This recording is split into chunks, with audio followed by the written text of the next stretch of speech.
We say we'll keep trying.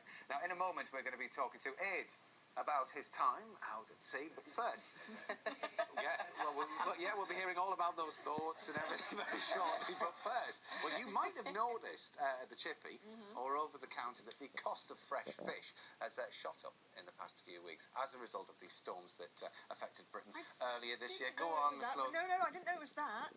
But yesterday, just yesterday, I went to buy some undyed haddock. 600 grams. Yeah, good. Yeah, it was £12, which seemed quite expensive to me. Yes. Well, now I know why. Well, Lucy has been to see how the fishing community are coping after the storms. Over the past few weeks, I've seen firsthand the effect the storms have had where I live in the southwest. Now I'm in the region to find out how the fishing industry is coping in the aftermath of the extreme weather. Local boy Craig Tonkin has been selling fish to residents and businesses in Newlyn from his van for over 20 years.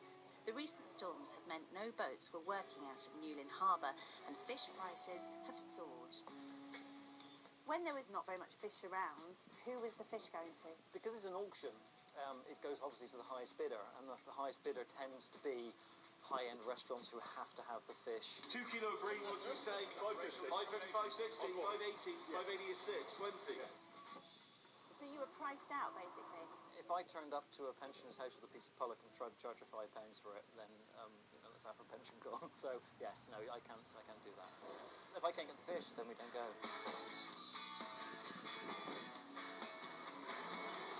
So you've spent 20 years building up this round, building this relationship.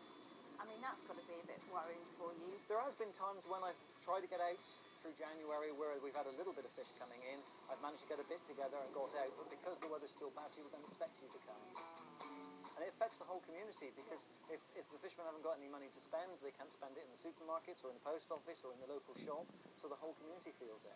The fishermen obviously are at the sharp end. They've got a very, very tough job anyway. Even in good weather, it's a very, very tough job. Despite an improvement in the weather, it's still a critical time for these fishermen. It's going to take them a long time to get back to normality, to work their way out of this, and the guys are telling me 2 to 3 years. And there's a lot of guys saying this is probably a generational fisherman whose father was a fisherman, grandfather are saying that's it, we just can't go on. It's not hyperbole when they turn around and say we don't have money to put food on the table. That's a fact, and it's driven families to despair and contemplate suicide. Since the beginning of February, the mission has given over £150,000 in emergency support to the nation's fishermen and their families, an incredible amount in such a short space of time. I've been overwhelmed with the need that's out there. I've been overwhelmed with the response of the public, and they have been extremely generous for the fishermen. And, excuse me. Sorry, just get some hint.